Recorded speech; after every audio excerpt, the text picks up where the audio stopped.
하나님께서는 모세에게 이스라엘 백성들에게 땅을 나누어 주어 기업으로 삼게 하라 말씀하십니다.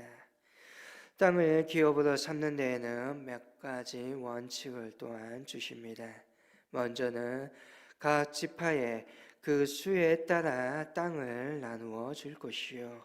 둘째는 제비를 뽑아 그 땅의 위치를 결정할 것이며, 마지막으로 결정한 그 땅은 각 지파의 조상의 이름도로 얻게 할 것임을 하나님께서는 말씀하십니다.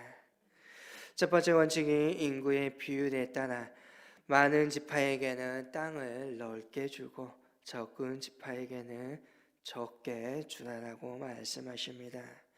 이것은 하나님의 공의를 나타내는 것입니다.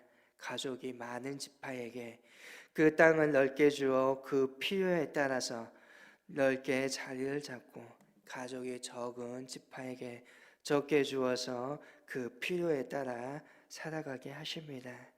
어떠한 지파의 공헌도라든지 아니면 지파 이름의 지명도보다 그 가족이 많고 적음을 기준으로 삼아 그들이 그 땅에서 경작하여 얻어야 될 필요에 따라 하나님께서는 땅을 기업으로 삼게 하십니다.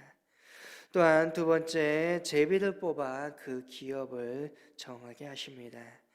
이것은 각 지파에 할당되는 땅들이 하나님께서 친히 지정하신 것임을 인식시키기 위함이요, 또한 한편으로 그 삶의 터전에 정착함으로 하나님께서 주신 땅임을 감사함으로 받아들일 수 있도록 하기 위함입니다.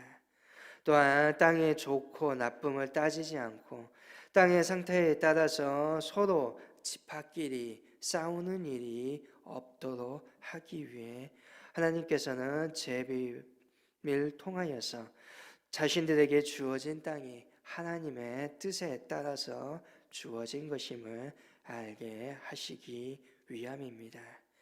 그리고 또한 받은 땅의 이름을 지파 조상으로 함으로써 이 땅이 지속하여 보존되도록 하십니다.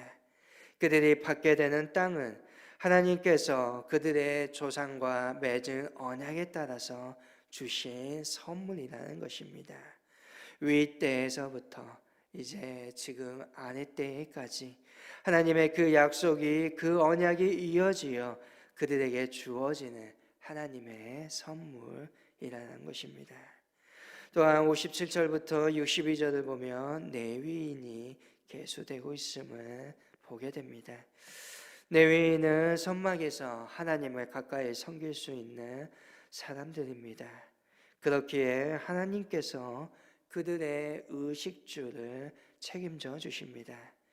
그 때문에 그들은 생업에 필요한 경작지를 기업으로 분배받은 것이 아니라 각 지파의 영토 내에서 마련된 땅에서 종교적인 업무를 담당하며 각 지파가 바친 11조로 자신들의 생활을 용이하였습니다. 그래서 네 지파의 분깃은 땅이 아니라 하나님입니다. 그들은 레위인들은 1개월 이상으로 계수를 했는데, 이는 레위인은 이스라엘 중에서 처음 남자를 대신했기 때문입니다.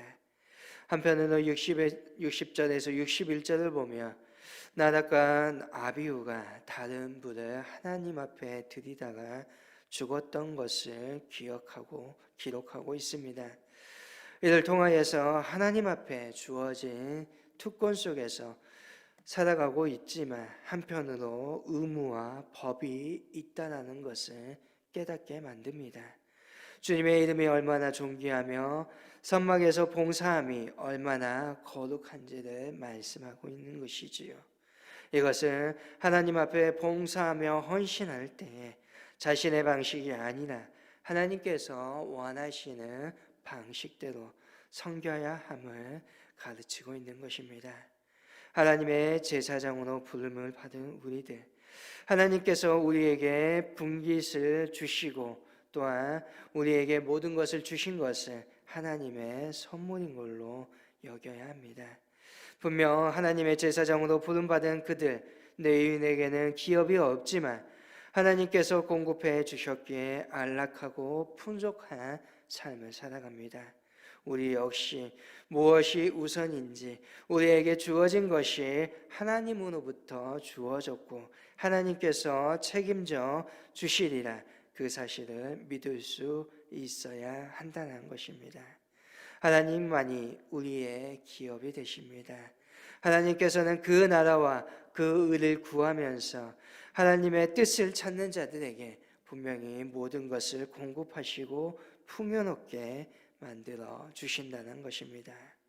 오늘의 인구조사는 광야에서 새로이 태어난 새 세대가 모두 인구조사함으로 계수됨을 받았습니다.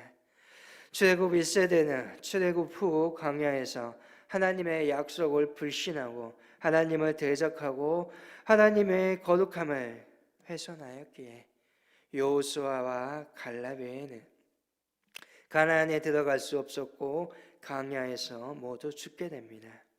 하나님의 심판이지요. 하지만 새로운 세대에게는 다시금 하나님의 약속, 너희가 가나안 땅에 들어가리라 그 언약을 성취하시겠다라는 주님의 뜻이 오늘의 인구조사를 통하여서 다시금 보여주고 있습니다. 하나님은 결단코 이스라엘을 버리지 않습니다. 아브라함에게 약속하셨던 그 언약을 지키시고 이스라엘 백성의 삶 속에서 계속해서 인도하시며 하나님의 그 뜻으로 이끌어 가십니다. 또한 그 뜻 안에서 그 인도하심 속에서 하나님의 말씀을 오늘 우리에게 내려주십니다. 이스라엘은 이제 옛 세대의 삶의 방식과는 단절하고 새 세대는 가나안 땅에 들어가 살아가는 새 세대답게 믿음으로 결단하며 이 약속을 누려야 하는 것입니다. 오늘 저와 여러분의 삶이 날마다 새로운 생각으로 바뀌어지기를 원합니다. 날마다 주 앞에서 새로운 행실과 새로운 결심과 각오로 결단으로 나아가기를 원합니다. 오늘 주님의 말씀 안에서 나의 마음을 새롭게 하고 오늘 하나님께서 약속하여 주신 그 목표를 향하여서 믿음의 길을 걸어가며 결단할 수 있기를 원합니다. 오늘 새롭게 주시는 주님의 그 은혜를 받아 누리면서 새롭게 하시는 하나님의 그 놀라운 뜻에 순종하고 믿음으로 걸어가는 저와 여러분이 될 수 있기를 주님의 이름으로 간절히 소망합니다.